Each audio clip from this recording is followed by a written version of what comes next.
Hello aspirants and welcome to Nexus IAS Academy. In today's session, we are going to take the topic of banking infrastructure and financial inclusion. घर घर banking इसकी बात करने वाले हैं हम। जो इकोनॉमिक सर्वे में आपका डाटा दिया हुआ है उनके बारे में डिटेल डिस्कशन करेंगे with the conceptual clarity of this particular topic. ठीक है, तो इंफ्रास्ट्रक्चर की बात करने वाले हैं हम लोग।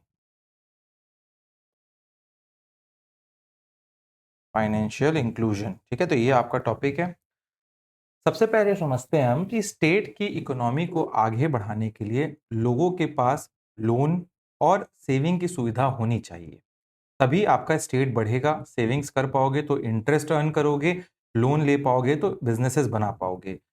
जून 2025 के डाटा के अनुसार हमारे स्टेट में टोटल 3,510 बैंक हैं। कितने हैं? 3,510 बैंक के ब्रांचेस हैं। This is very crucial. पर खुशी की बात क्या है कि बैंक के ब्रांचेस हैं हमारे स्टेट में? नहीं, इसमें 71% जो बैंक के ब्रांच हैं वो ग्रामीण या रूरल इलाके में है और सेमी अर्बन इलाके में है। ठीक है, सेमी अर्बन इलाके में है। Very great thing. सरकार का फोकस शहरों से हटकर अब गांव पर हो रहा है और जब तक हम अपने रूरल इकोनॉमी को फाइनेंशियली आप बोल सकते हो लिटरेट नहीं करेंगे, उनको एक मेन स्ट्रीम बैंकिंग से नहीं जोड़ेंगे, हमारे स्टेट का ग्रोथ हमको उतना अच्छा देखने को नहीं मिलेगा। ठीक है, मान लीजिए दुर्ग में एक बहुत बड़ी फैक्ट्री खुलनी है। क्या खुलनी है? दुर्ग में एक बहुत बड़ी फैक्ट्री खुलनी है।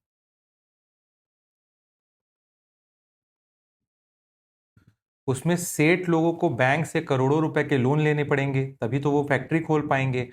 पर भिलाई के पास किसी छोटे से गांव में एक बहुत छोटी महिला होंगी जो काम कर रही हैं, अपनी सिलाई और बुनाई का टेलरिंग की दुकान है उनकी, और उनको वो शुरू करना है। तो वो कहाँ जाएंगी? भाई बड़े बड़े जो लोग हैं वो लोग तो दुर्ग शहर, भिलाई शहर, रायपुर शहर, बिलासपुर के लोग तो करोड़ों का लोन ले लेगा बैंक से, क्योंकि बैंक उनके पास एक्सेस रहता था अर्बन इलाकों में। अब एक छोटे से बेमेतरा के पास किसी विलेज की एक महिला को टेलरिंग की शॉप खोलनी है, वो कहाँ से पैसे लाएगी?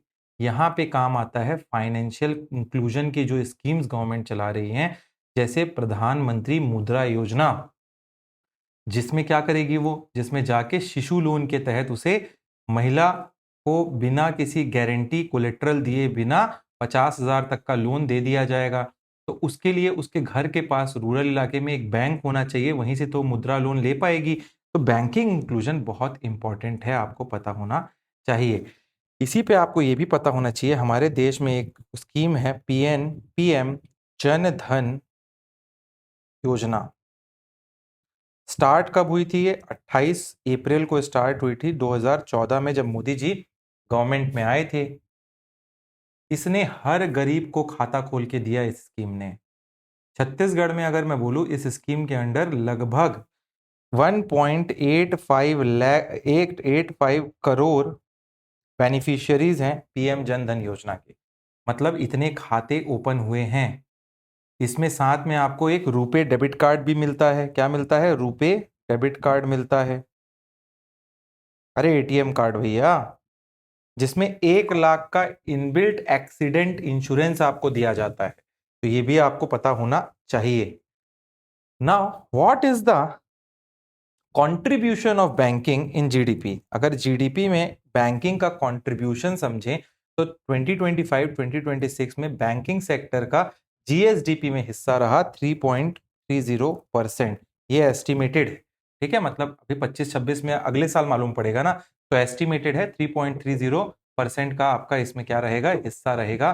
Very important. ठीक है, now what we have to understand is, ये एक डाटा आपका इंपॉर्टेंट हो गया।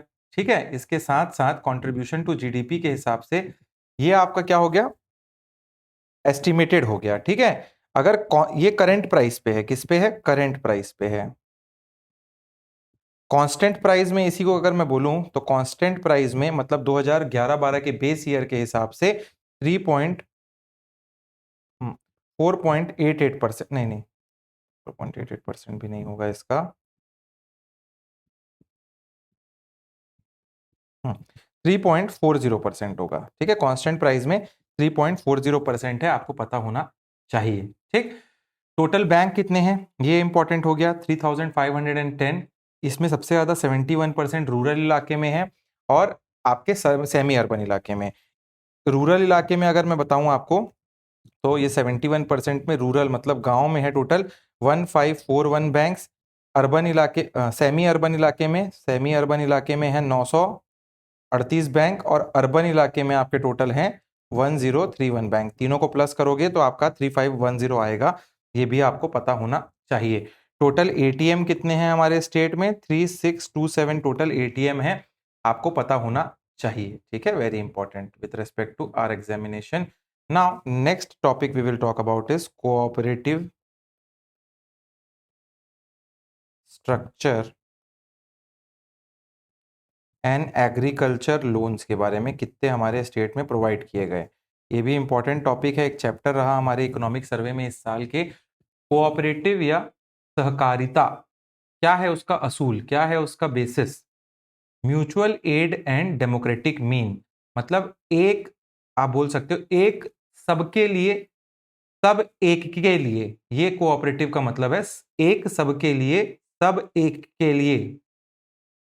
म्यूचुअल एंड डेमोक्रेटिक मीन्स से, mutual aid for democratic means. ठीक है, हमारे स्टेट में किसानों को डायरेक्ट लोन सेठ और जो साहूकार होते हैं उनसे लेना पड़ता था, इसलिए एक पूरा कोऑपरेटिव सिस्टम डेवलप किया गया हमारे स्टेट में और इस सिस्टम के हेड होते हैं apex bank. Chhattisgarh state cooperative bank इसका हेड है, आप मान के चलिए। इसके अंडर 6 डिस्ट्रिक्ट कोऑपरेटिव बैंक्स आते हैं हमारे स्टेट में। तो हेड क्या है? छत्तीसगढ़ स्टेट कोऑपरेटिव बैंक, उसके अंदर 6 सब डिस्ट्रिक्ट कोऑपरेटिव बैंक्स भी आते हैं। गांव के लेवल पर किसान डायरेक्टली क्या कर सकता है? उनको यहां से प्राइमरी एग्रीकल्चर क्रेडिट सोसाइटीज से लोन मिल जाता है, आपको पता होना चाहिए। ठीक है, वेरी इंपॉर्टेंट। तो हमारे स्टेट में प्राइमरी एग्रीकल्चर क्रेडिट सोसाइटीज कितनी है, ये क्वेश्चन आ सकता है। तो हमारे स्टेट में PACS total primary agriculture credit societies का नंबर है 2058, अभी एक्टिव है टोटल। ठीक है, जिसमें से 30.26 लाख किसानों को लोन मिला है या उनको सर्व किया है इन्होंने, फार्मर्स को। तो ये आपको पता होना चाहिए। स्टूडेंट्स अक्सर छत्तीसगढ़ में लोन इंटरेस्ट रेट को गलत टिक करके आ जाते हैं, वो सोचते हैं कि किसानों को हर लोन 0% के ही दर पे इंटरेस्ट पे दिया जाता है, ऐसा नहीं है, आपको पता होना चाहिए। इमरजेंसी एग्रीकल्चर लोन अगर 5 लाख तक लोगे तब वो 0% के इंटरेस्ट में मिलेगा आपको। फिशरीज और हॉर्टिकल्चर के लिए आप 3 लाख तक का लोन लोगे तो वो 0% में मिलेगा आपको। लेकिन ध्यान रखिएगा, काउ रियरिंग गौ पालन के लिए 2 लाख का लोन आप लेते हो तो उसमें 1% का इंटरेस्ट देना पड़ता है। ठीक है, तो आपको पता होना चाहिए, वेरी इंपॉर्टेंट। ठीक, तो हमको क्या समझ में आया? एपेक्स बैंक क्या है? CG state cooperative bank, this is the highest cooperative bank in our state. इसके अंदर 6 सब बैंक आते हैं। ठीक है, तो मतलब डायरेक्ट कोऑपरेटिव बैंक जो है, there are 6 such banks that are located. Raipur का एक कोऑपरेटिव बैंक है, दुर्ग का है, बिलासपुर का है, अंबिकापुर का है, जगदलपुर का है और राजनांदगांव का है। ये 6 इसी के अंडर वर्क करते हैं। राजनांदगांव वाला जो है it operates in Raigarh and Jashpur also. ठीक है, तो आपको पता होना चाहिए, रीजन बिंग कि रायगढ़ का जो ब्रांच है अभी उसको डिसॉल्व कर दिया गया है, लिक्विडेशन हो गया है, तो राजनांदगांव वाले ब्रांच को ही दे दिया गया है उसको। ठीक है, टोटल इनमें 6 जो है उनमें 345 ब्रांचेस हैं इनके, आपको ये भी पता होना चाहिए। ठीक है, वेरी इंपॉर्टेंट। फिर PACS तो लिख ही लिया आपने, क्या बोलते हैं, प्राइमरी एग्रीकल्चर जो सोसाइटीज हैं 2058 है टोटल, 30.26 लाख फार्मर को उन्होंने सर्व किया है, ये भी आपको पता होना चाहिए। ठीक है, very important. Now the next thing is, इसी पे हम पढ़ेंगे कोऑपरेटिव शुगर फैक्ट्रीज क्या होती हैं और इनके डाटा देखेंगे हम लोग, एंड नबार्ड के बारे में भी डिस्कस करेंगे।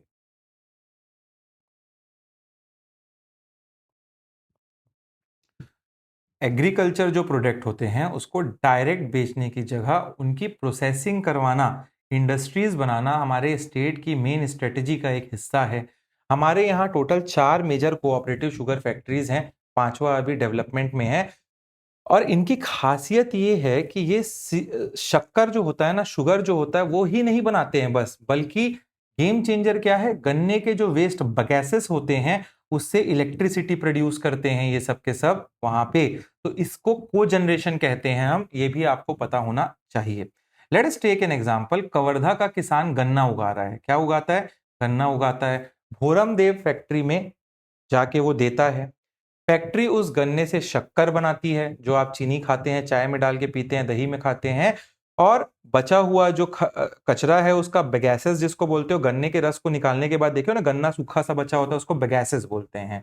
उससे वो बिजली बनाते हैं। ठीक है। तो छत्तीसगढ़ स्टेट ग्रिड को वो बेचते हैं उस बिजली को। और किसान जो है वो कोऑपरेटिव है, वो शुगर मिल फैक्ट्री, किसान जो है उसके शेयर होल्डर है, मतलब एक मेंबर होते हैं उसके। तो उससे जो खेती होती है और फैक्ट्री से जो प्रॉफिट आता है, दोनों उनको मिलता है। ठीक है। तो ये भी आपको पता होना चाहिए, वेरी इंपॉर्टेंट। कभी मेंस में आंसर आया तो वहां लिख के आना। चारों जो शुगर कोऑपरेटिव फैक्ट्री है, ये टोटल 35 मेगावाट का बिजली जनरेट कर रहे हैं। अगर क्वेश्चन आया कि हमारे छत्तीसगढ़ में टोटल जो कोऑपरेटिव शुगर फैक्ट्रीज हैं वो कितना बिजली प्रोड्यूस कर रहे हैं, total electricity production is 35 megawatt. ठीक है। 18 मेगावाट तो ये खुद ही यूज कर लेते हैं, उसमें से 17 मेगावाट को स्टेट को बेचते हैं। ये भी आपको पता होना चाहिए। ठीक है। ये वेस्ट टू वेल्थ और फार्मर्स के एम्पावरमेंट का बेस्ट मॉडल है, इजंट इट? तो ये आपको पता होना चाहिए। भोरामदेव फैक्ट्री जो है, शुगर मिल फैक्ट्री कवर्धा वाली, वो हमारी सबसे सीनियर मोस्ट फैक्ट्री है शुगर कोऑपरेटिव में। 2002-2003 में ये चालू हुई। और बाकी सबका नाम जो है आपको पता होना चाहिए, अच्छे अच्छे रखे गए हैं। कबीरधाम में सरदार वल्लभ भाई पटेल के नाम पे है। सूरजपुर में माँ महामाया के नाम पे फैक्ट्री है। बालोद में माँ दंतेश्वरी के नाम पे है। तो ये आपको पता होना चाहिए, वेरी इंपॉर्टेंट। ठीक है। तो इसके साथ आपको पता होना चाहिए कोऑपरेटिव फैक्ट्रीज में, पहला लिख लो भोरम देव जैसा है, Bhoram Dev cooperative sugar factory. Full form लिखिएगा। कहाँ है ये? रामहेपुर में है, कबीरधाम। ठीक है। ये कब स्टार्ट हुआ? 2002-2003 में। कैपेसिटी इसकी कितनी है? तो कैपेसिटी इसकी है 3500 TCD। ठीक है। इसके साथ आपको ये भी पता होना चाहिए, पावर जनरेट करता है ये 12 मेगावाट का। 6 खुद यूज करते हैं, 6 सरकार को बेचते हैं। दूसरा हो गया आपका सरदार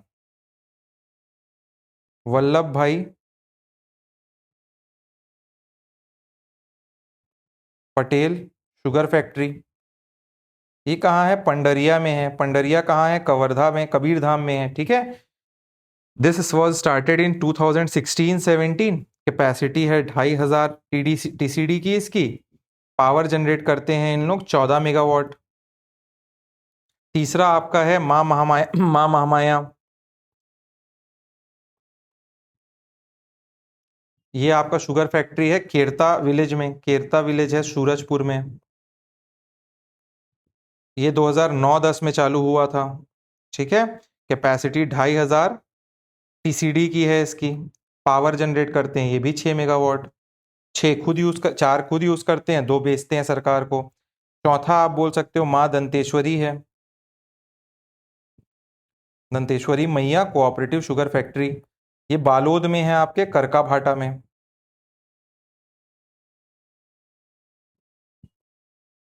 स्टार्ट हुआ था 2009 में।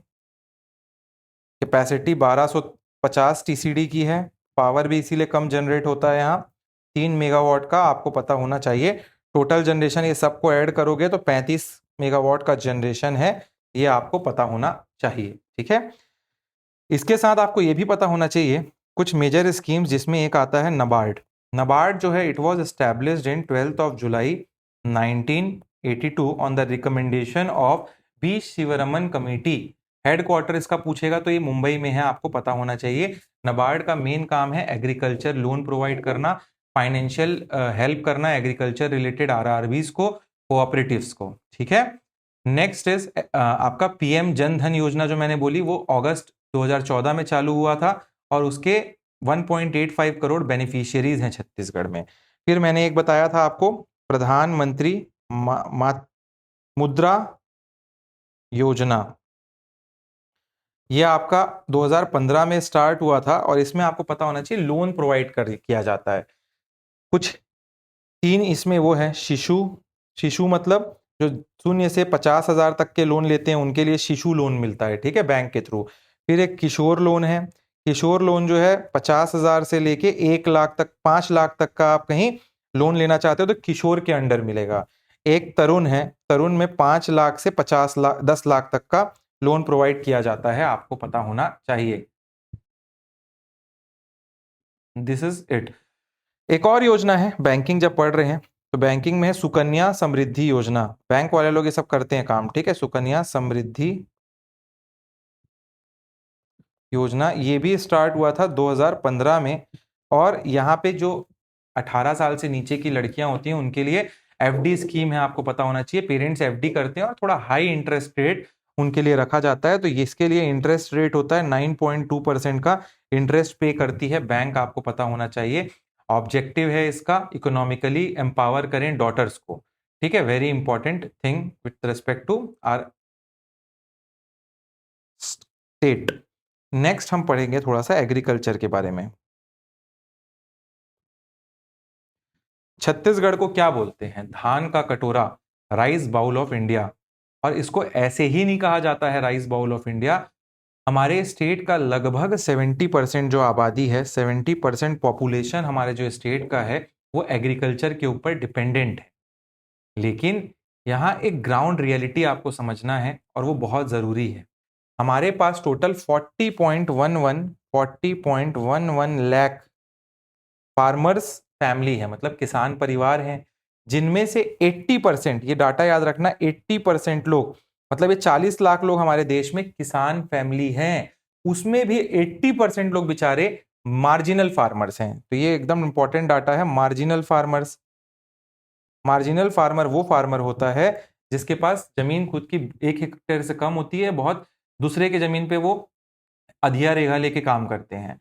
इमेजिन करिए आप बिलासपुर के पास कहीं गांव में जा रहे हो, ठीक है, वहां आपको 100 किसान मिले, वे विलेज में गए हो तो किसान मिलेंगे, उसमें से 80 किसानों के पास 2 हेक्टेयर, माइक्रो किसान जो होते हैं ना, मतलब मार्जिनल फार्मर, उनके पास 2 हेक्टेयर से कम जमीन होती है। 80 किसान 100 में से आपको ऐसे मिले जिनके पास 2 हेक्टेयर से कम जमीन थी। वो बड़े बड़े ट्रैक्टर नहीं अफोर्ड कर सकते, 2 हेक्टेयर के लिए क्या ट्रैक्टर लोगे। इसलिए हमारी गवर्नमेंट ने उनको सीधा सीड्स, फर्टिलाइजर्स और लोन पर सब्सिडी देने का स्कीम ला रखा है, आपको ये पता होना चाहिए। क्वेश्चन ऐसा मीन्स में आ गया, despite 70% population engagement, why is the economic yield of agriculture comparatively low in our state. तो इसका एक सॉलिड टेक्निकल आंसर आपको इस सर्वे से मिलता है। क्या मिलता है? हमारा 55% कल्टीवेबल जो जमीन है, मतलब हमारे स्टेट में जितनी जमीनें हैं उसमें से 55% जमीन ऐसी हैं जिसमें वाटर रिटेंशन कैपेसिटी, पानी रुकने की जो क्षमता है, बहुत कम है। जैसे आपका लेटराइट जमीन है, भाटा जिसको बोलते हो, मुरुम वाली सॉइल है, ठीक है, उस पर इरिगेशन सिंचाई करोगे, पानी होल्ड ही नहीं कर रहा, सब बह जा रहा है।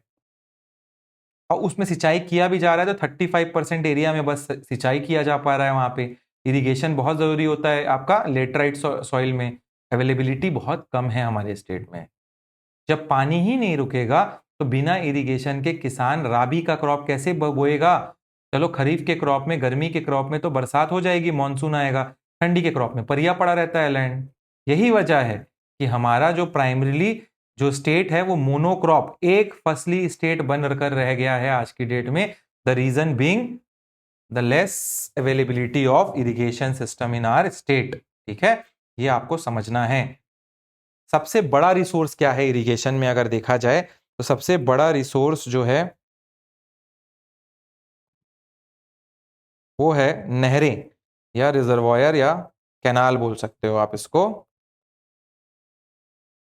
52% यहीं से इरिगेशन हो रहा है।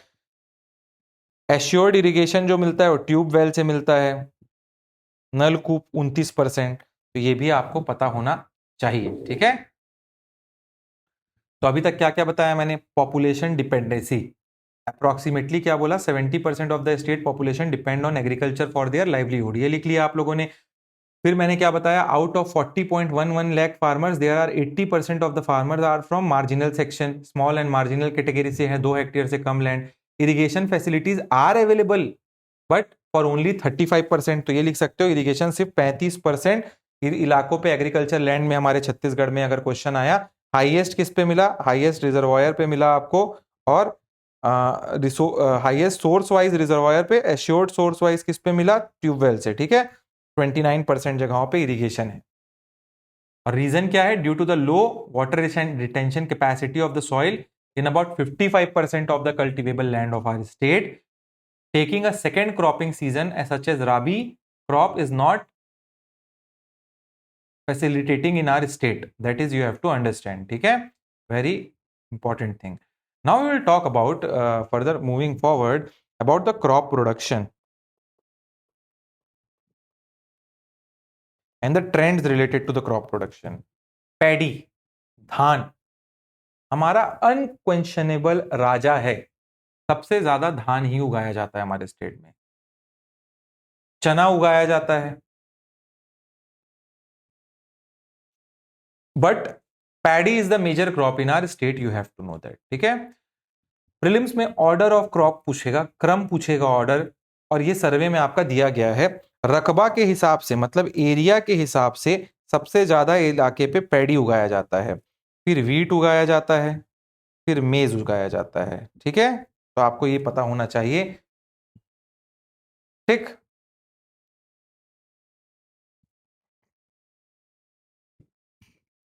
अगर प्रोडक्शन के हिसाब से पूछा जाए, ये तो एरिया हो गया जितने एरिया में उगाया जाता है, प्रोडक्शन के हिसाब से पूछा जाए तो ऑब्वियसली पैडी सबसे ज्यादा उगता है, धान सबसे ज्यादा उगता है, फिर मेज, ठीक है, फिर वीट।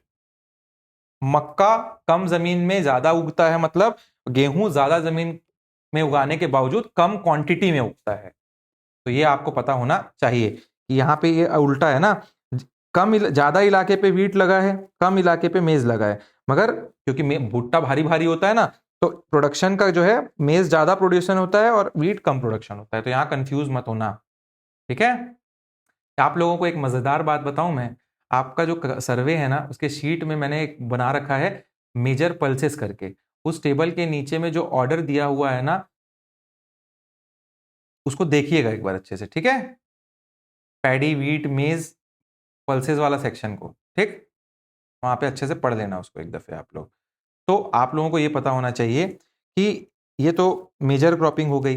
अब एक सबसे इंपॉर्टेंट चीज है, for year 2025 and 26 advance estimate निकाले गए, मतलब कि पहले से एस्टिमेट किया गया कितना प्रोडक्शन होगा हमारे स्टेट में। तो एब्सोल्यूट कंट्रीब्यूशन कितना होगा, कितने रुपया का बेचेंगे हम लोग स्टेट में, ऐसा एस्टिमेट लगाया गया है, वो है आपका 3,319,335 लाख। ठीक है, कितने का आपका बिकेगा लैख का, क्या टोटल जितना प्रोडक्शन होगा। ग्रोथ कितना हुआ, तो परसेंटेज ग्रोथ अगर पूछे कि कितना एग्रीकल्चर में ग्रोथ हमको देखने को मिला इस ईयर में, तो ये एस्टिमेटेड है 7.01% का, 7% का ग्रोथ। और शेयर कितना रहा एग्रीकल्चर का जीडीपी पे, जीएसडीपी पे, तो 10% याद रखो, 10.20% एग्रीकल्चर का रहा। मैक्सिमम कंट्रीब्यूशन अगर जीएसडीपी प्रोडक्शन टेबल के हिसाब से देखें तो 2022-23 में मैक्सिमम कंट्रीब्यूशन किया था एग्रीकल्चर ने। ठीक है, तो ये आपको पता होना चाहिए। नेक्स्ट आपका एक चीज होता है नेट सोन एरिया, मतलब कितने इलाकों में हमारे स्टेट में, मतलब ये लैंड यूज डिस्ट्रीब्यूशन से रिलेटेड है, लैंड यूज डिस्ट्रीब्यूशन, कि हमारे देश में स्टेट में जितनी जमीनें हैं एग्रीकल्चर लैंड वो कैसे डिवाइडेड हैं, कितने बार। एक होता है आपको पता होना चाहिए खरीफ क्रॉप जो आपका गर्मी के टाइम होता है, फिर एक होता है राबी क्रॉप जो आपका विंटर के टाइम पे होता है, बीच में आता है जैद क्रॉप, इन दोनों के बीच का जो टाइम होता है उसमें उगाया जाता है। मेजर हमारे स्टेट में खरीफ क्रॉप उगाया जाता है, एक फसली होता है वो, जो जहां पे राबी क्रॉप मतलब ठंडी का भी क्रॉप उगाएंगे गर्मी के साथ, उसको हम लोग दो फसली या डबल क्रॉप्ड एरिया बोलेंगे। ठीक है, ये समझ आया। अब जैद वाले को उतना दिमाग नहीं लगाएंगे। लैंड यूज डिस्ट्रीब्यूशन में अगर नेट सोन एरिया बोला जाए तो टोटल एरिया कितना शो किया गया हमारे स्टेट में, तो 46,000 46,23,571 हेक्टेयर जमीन पे क्या किया गया था, खेती की गई थी। तो ये आपको डाटा पता होना चाहिए। मैक्सिमम कहाँ खेती की गई हमारे स्टेट में, तो महासमुंद में सबसे ज्यादा खेती, महासमुंद में सबसे ज्यादा खेती हुई, 25-2.5 लाख हेक्टेयर के आसपास। डाटा इंपॉर्टेंट नहीं है। मिनिमम कहाँ हुई, तो मिनिमम नारायणपुर में हुई। ठीक है, नारायणपुर में हुई, आपको पता होना चाहिए। सिर्फ 26,000 साढ़े 26,000 हेक्टेयर पे। अब ये तो टोटल हो गया। ये टोटल बनता है सिंगल क्रॉपिंग, मतलब सिर्फ जहां खरीफ में क्रॉपिंग हो रही है और एक जहां खरीफ और राबी दोनों में क्रॉपिंग हो रही है। तो खरीफ और राबी दोनों को मिला के नेट सोन बना। अब हम लोग पहला पढ़ेंगे इसमें, डबल क्रॉप्ड एरिया कहां कहां कितना है। डबल क्रॉप्ड कौन कौन सा है, वो तो नेट हो गया। डबल क्रॉप्ड एरिया जहां पे खरीफ और राबी दोनों क्रॉपिंग सीजन होता है, वो हम लोग देख रहे हैं। अभी रुक जाओ, कहां गया, चलो यहां लिख लेते हैं अपन, डबल क्रॉप्ड एरिया। तो ये रहा हमारे इस छत्तीसगढ़ में। सबसे पहले एरिया कितना रहा इसका, तो 9 लाख के आसपास रहा, 9,19,221 हेक्टेयर। मतलब जो मैंने आपको 46 लाख का डाटा दिया है, उसमें अगर 9,19,221 को माइनस करोगे तो आपका खरीफ सीजन का निकल जाएगा। ये डबल क्रॉप है, मतलब यहां पे दूसरी बार भी खेती हुई उसी जमीन पे जहां खरीफ क्रॉपिंग हुई थी।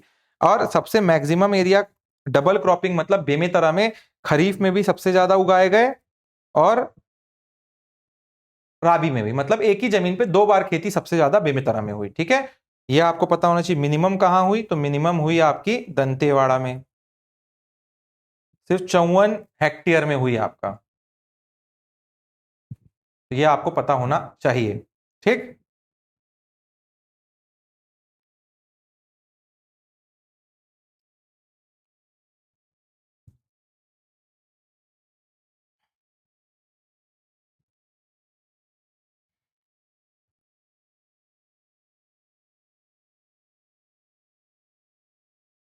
देखो ये ना नेट सोन एरिया खरीफ का है, सॉरी खरीफ का है ये। ठीक है, खरीफ सीजन का ये नेट सोन एरिया था, मैं थोड़ा सा गलत बता दिया आपको। खरीफ सीजन में इतना लगाया गया, मैक्सिमम महासमुंद में, मिनिमम नारायणपुर में। डबल क्रॉपिंग सीजन में एरिया कितना मैंने बताया आप लोगों को, 9,19,221 हेक्टेयर। ठीक है, अभी समझना, खरीफ सीजन में नेट एरिया इतना रहा, डबल क्रॉप मतलब ये जो राबी के सीजन में इतना रहा। ठीक है, और इसके बाद मैक्सिमम कहां पे लगा, ये बेमेतरा में मैंने बताया, और मिनिमम लगा दंतेवाड़ा में। यहां तक क्लियर हुआ। अब हम लोग पढ़ेंगे ग्रॉस, मतलब दोनों को प्लस कर दो, इसको और इसको प्लस कर दोगे, मतलब टोटल कितना क्रॉपिंग हुआ स्टेट में वो निकलेगा। थोड़ा सा मैं सामने में आपको गलत बता दिया था। ठीक, अभी क्लियर हो गया ना, लिख लेना, खरीफ है वो। तो ग्रॉस कितना हुआ, ग्रॉस क्रॉप्ड एरिया, इसका मतलब होगा नेट सोन एरिया प्लस जो डबल क्रॉप एरिया रहा, मतलब आपका टोटल एरिया रहा छत्तीसगढ़ में जो शो हुआ 55,42,752 हेक्टेयर। तो ये आपका दोनों को इसको प्लस कर दो, 46 प्लस 9 करोगे तो कितना, 55-54 तो आएगा, 55। तो यही आया आपका डाटा। तो ये आपका हुआ राबी और खरीफ का दोनों मिला के। अब क्वेश्चन एक और बनता है कि मैक्सिमम क्रॉस क्रॉप्ड एरिया कहां उगाया गया, तो बेमेतरा में सबसे ज्यादा बेमेतरा में ही उगाया गया। ठीक, और मिनिमम कहां उगाया गया, तो नारायणपुर में, नारायणपुर में सबसे कम उगाया गया। तो ये आपको पता होना चाहिए। Next what you have to know is the area and production of major crop. Area and production of major crop, cereal और ग्रेन्स का 2024 और 25 का डाटा है। ठीक है, क्योंकि ये उग चुका है तो एक साल पहले का डाटा आएगा इसमें। तो जो पैडी है, सबसे ज्यादा तो हमारे यहाँ राइस ही उगाया जाता है ना, धान ही उगाया जाता है। ये मेजर क्रॉप रहा हमारे स्टेट का। और प्रोडक्शन इसका कितना हुआ, तो इसका प्रोडक्शन हमारे स्टेट में हुआ 13,222 मैट्रिक टन। ठीक है, और एरिया कितना उगाया गया था इसको, तो एरिया में 4,408 हेक्टेयर में उगाया गया था इसको। ये आपको पता होना चाहिए। ठीक है, इसके बाद मैंने एरिया के हिसाब से तो बता दिया है, पैडी फर्स्ट नंबर पे है, व्हीट मेज, फिर लिख लो एरिया के हिसाब से क्या क्या है। पैडी सबसे ज्यादा एरिया में उगाया गया स्टेट में, फिर व्हीट, फिर मेज, भुट्टा, फिर कोदो कुटकी, फिर स्मॉल मिलेट्स, रागी वागी होता है वो सब, फिर ज्वार और फिर बार्ले है, ठीक है। ऑर्डर ऑफ प्रोडक्शन, अब कितने इतने इलाकों में उगाया गया तो कितना किलो, मतलब प्रोडक्शन कितना मेट्रिक टन में होता है। सबसे ज्यादा पैडी का हुआ हमारे स्टेट में। फिर मैंने लास्ट बताया था आपको कि भुट्टा वीट से ज्यादा उगता है, तो फिर वीट आया, मेज आया, फिर वीट आया, फिर कोदो कुटकी आया, फिर स्मॉल मिलेट्स आया, फिर ज्वार आया, ठीक, फिर बाजरा आएगा आखिर में। ये आपको प्रोडक्शन भी पता हो गया। चना जो है हाईएस्ट एरिया अमॉन्ग पल्सेस रहा। पल्सेस में अगर पूछेंगे, दाल, दाल भी बहुत सारे हैं, उड़द दाल, चना दाल, मूंग दाल। पल्सेस में सबसे ज्यादा चना दाल, दैट इज ग्राम को उगाया गया। आपको पता होना चाहिए ये चीज, ठीक है। नेक्स्ट इज आपका तीवरा जो होता है, तीवरा, तीवरा सेकंड हाईएस्ट रहा आपका दाल में, 139.66 मेट्रिक टन उगाया गया। फर्स्ट रहा आपका पल्सेस में ग्राम, सेकंड रहा आपका तीवरा, तीसरा रहा आपका उड़द दाल, ठीक है, उड़द दाल। चौथा रहा आपका अरहर, इसको भी लिख लेना, ऐसे भी लिख सकते हो, ग्राम, तीवरा, उड़द, अरहर, ठीक है। फिर आपका हॉर्स ग्राम रहा, कुल्थी जिसको बोलते हो आप, हॉर्स ग्राम। ये बस यही याद रखना, इसमें डाटा मत याद रखो। और आखिरी मूंग। तो स्टेट में सबसे ज्यादा क्या होगा, ग्राम चना, सबसे कम क्या होगा, तो मूंग दाल होगा, ठीक है। तो ये आपको पता होना चाहिए, very important. Next we will talk about oil seeds. Oil seeds, भाई तेल निकालते हैं ना, तेल। अभी तक हम लोगों ने देखा अनाज के बारे में, सीरियल्स के बारे में, पल्सेस के बारे में देख लिया। अब आते हैं तिलहन के बारे में। दलहान देख लिया हमने, तिलहान देखेंगे, ऑयल सीड्स जिसको बोलते हो। यहां फिर से एरिया, रकबा वर्सेस प्रोडक्शन का एक चार्ट बनाना है, बट यहां एक ट्विस्ट है। छत्तीसगढ़ में सबसे ज्यादा जमीन पर आपका सरसों लगाया जाता है, रेप मस्टर्ड जो लगाते हैं वो लगाया जाता है, जो आपका 30.35 थाउजेंड हेक्टेयर पे लगाया जाता है। लेकिन जब फाइनल तेल निकालना, मतलब जब पिरोएंगे उसको और पिरो के तेल निकलेगा फसल काटने के बाद, उसके बाद तो सबसे ज्यादा क्वांटिटी में हमारे स्टेट में मूंगफली से तेल निकलता है। ये आपको पता होना चाहिए, भले उगाया कम जगह जाता है। इसका मतलब ये है कि आपका जो सरसों है वो कम तेल निकलता है सरसों के दानों से, इन कंपैरिजन विद फल्ली ग्राउंडनट, ठीक है। तो ये आपको पता होना चाहिए, ठीक है। तो क्वेश्चन आ जाएगा आपका, मेजर ऑयल सीड कौन सा रहा, मेजर ऑयल सीड सबसे ज्यादा कौन से एरिया वाइज उगाया जाता है। एरिया वाइज इसको मस्टर्ड सीड को ही उगाते हैं, ठीक है, मस्टर्ड को।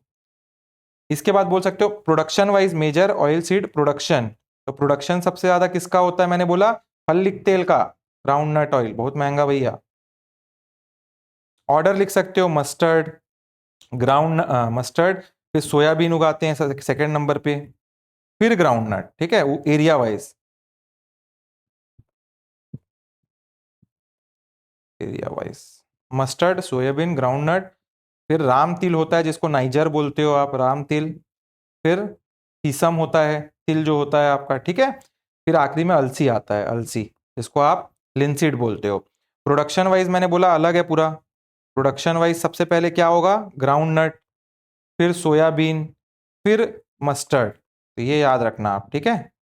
फिर शीसम, फिर नाइजर, अरे नाइजर, राम तिल यार, राम तिल माल बोलोगे लोग कि सर एक जगह राम तिल लिख दिए, एक जगह नाइजर लिख दिए। राम तिल कोई नाइजर बोलते हैं, ठीक है। उसके बाद आखिर में linseed. Soybean is in second point, आपको पता होना चाहिए, सेकंड सोयाबीन है, फर्स्ट आपका ग्राउंड नट है। यहाँ सेकंड नंबर पे सोयाबीन है और थर्ड नंबर पे ग्राउंड नट है, ठीक है, एरिया वाइज। तो ये आपको क्लियर हो गया यहाँ पे कि नहीं हुआ है, बताइए। शुगर केन की अगर बात करें, शुगर केन या केन शुगर, गन्ना जिसको बोलते हो, तो 3394 kg पर हेक्टेयर उगता है हमारे स्टेट में, मतलब सबसे हैवी चीज है। 1 हेक्टेयर में इतना प्रोडक्शन होता है गन्ने का। मेज जो है, भुट्टा भी बहुत भारी चीज है, तो भुट्टा आपका 3241 kg पर हेक्टेयर उगता है, ये भी याद रहना चाहिए आपको। धान कितना होता है, धान थोड़ा हल्का होता है, तो वो 3001 kg पर हेक्टेयर उगता है, आपको पता होना चाहिए। मक्का धान से ज्यादा प्रोडक्टिव है। और एक इंपॉर्टेंट ट्रेंड याद रखना, इस साल शुगर केन की प्रोडक्टिविटी हमारे स्टेट में घटी है, डिक्रीज हुई है, जबकि पैडी और वीट की बढ़ी है, इंक्रीज हुई है, लिख के रख लेना। अगर बोलेगा ना कोई प्रोडक्शन बढ़ा है किसका, शुगर केन का, वो गलत हो जाएगा, ठीक है। Very important with respect to trend, इसमें यहां लिख लो, ट्रेंड लिख लो। डिक्रीज हुआ है प्रोडक्शन। ठीक, यहाँ पे ट्रेंड इंक्रीज हुआ है लिखो, यहाँ पे ट्रेंड इंक्रीज हुआ है लिखो, तब थोड़ा सा आपको दिमाग में रहेगा। मेज, पैडी और वीट तीनों बढ़ा है, सिर्फ एक इसको रेड में लिखना, डिक्रीज हुआ है शुगर केन। ठीक है, तो ये आपको पता होना चाहिए।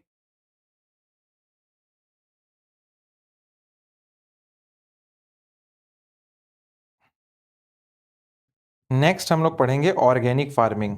ऑर्गेनिक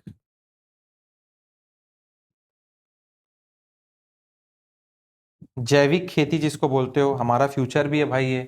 केमिकल और फर्टिलाइजर जो होता है ना, वो जमीन को खराब कर रहा है, भर भर के यूरिया डाल डाल के जमीन खराब होते जा रहे हैं। इसलिए जो फ्यूचर है एक्चुअल में वो ऑर्गेनिक फार्मिंग ही है, जैविक फार्मिंग ही है। और सरकार ने उसके लिए दो स्कीम ला रखी हैं। एक है state funded organic farming mission. क्या है? एक पहला state funded organic farming mission, ये चालू हुआ था 2014 में। कब हुआ था? 2014 में चालू हुआ था। और एक है सेंट्रली स्पॉन्सर्ड, सेंट्रल गवर्नमेंट की स्कीम है जिसका नाम है परंपरागत कृषि विकास योजना।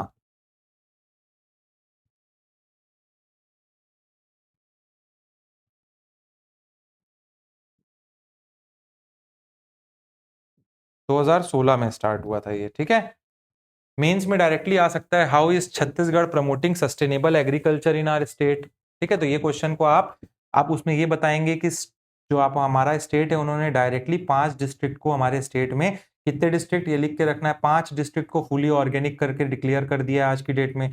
बस्तर डिवीजन के 4 डिस्ट्रिक्ट हैं इसमें, बीजापुर, नारायणपुर, सुकमा और दंतेवाड़ा। इन 4 डिस्ट्रिक्ट में फर्टिलाइजर यूज ही नहीं होता, ऑर्गेनिक फर्टिलाइजर बस यूज होता है। रायपुर डिवीजन का एक डिस्ट्रिक्ट है गरियाबंद, उसको भी रखा गया है। टोटल 5 डिस्ट्रिक्ट है, लिख लो पांचों को। ये वो एरिया है जहां ट्राइबल पॉपुलेशन ट्रेडिशनल जो उनका ऑर्गेनिक फार्मिंग गोबर और ये सब से करते हैं, बायोकेमिकल से करते हैं खेती। ठीक है, तो वो इलाके हैं, उनको ऑर्गेनिक का टैग दे दिया गया है। उनके क्रॉप जो है उनको मार्केट में प्रीमियम रेट मिलता है, उसकी वजह से उनको। बाकी बचे जो 22 डिस्ट्रिक्ट हैं उनमें अभी कुछ कुछ ब्लॉक को ऑर्गेनिक बनाया गया है, तो ये भी आपको पता होना चाहिए। ठीक है, लिख के रखो, बस्तर डिवीजन में 4 है। ठीक है, बस्तर डिवीजन -4, बीजापुर, नारायणपुर, सुकमा, दंतेवाड़ा। रायपुर डिवीजन 1, गरियाबंद, लिख के रखिएगा। ठीक है, और एक नेक्स्ट एक और लाइन लिख लेना वहां पे, a program is currently underway to make 1 development block in each of the remaining district fully organic. ठीक है, कुछ क्रॉप्स हैं वो मैंने चार्ट में दे रखे हैं आप लोगों को, जो नोट्स है उसमें आपके एरोमेटिक पैडी के कुछ जो टाइप है उसको प्रमोट किया जा रहा है ऑर्गेनिक क्रॉप के रूप में। जैसे बासमती हो गया, बादशाह भोग हो गया, दुबराज हो गया, पूसा हो गया, पूसा सुगंध करके एक है, जावा फूल अच्छा है, मोती चूर है, जीरा फूल है, तुलसी मंजारी है। ठीक है, काली कमूद है, काली घिलास है, तिल कस्तूरी है। ये सब आप रट लेना, पढ़ लेना थोड़ा। नाम पूछ देगा, काली कमूद क्या है पूछा हुआ है, भूल जाओगे, कुछ नहीं समझ आएगा। पैडी है वो, चावली है। मेज और मिलेट में कोदो कुटकी, रागी, सनवा, कोसरा, ये सब हैं। पल्सेस में आपके पिजन पी है, LGR 41। क्वेश्चन आ सकता है प्रीलिम्स में, LGR 41 किससे रिलेटेड है? ऑर्गेनिक फार्मिंग से रिलेटेड पल्सेस और सीड है एक। ठीक है, दाल है एक वो। ब्लैक ग्राम PU 31 सीड है उसका। ग्रीन ग्राम SML 668 है। तो ये आपको थोड़ा सा पता होना चाहिए। ठीक, लास्ट टॉपिक आज का करेंगे हम लोग, मंडी का टॉपिक होगा, मॉडल मंडी एंड किसान शॉपिंग मॉल। मेरे को ये बताना, तो पहला किसान शॉपिंग मॉल छत्तीसगढ़ में कहाँ बना था? कमेंट में सब बताएंगे।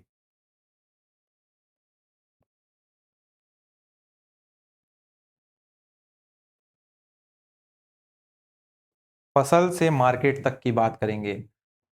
किसान जो है, फार्मर जो है, उन्होंने फसल उगा ली, अब बेचेंगे कहाँ वो? मंडी में। कहा? मंडी में।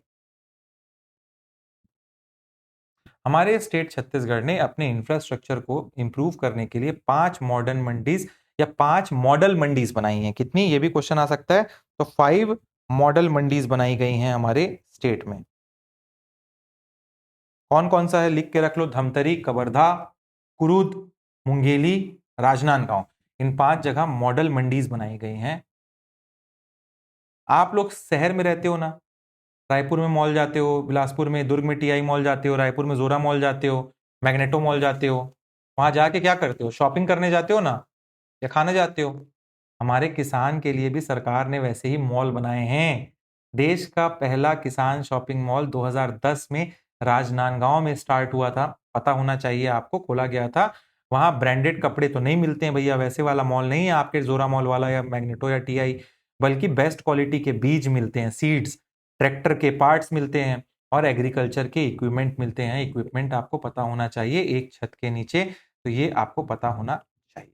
ठीक है, तो we will end this topic today.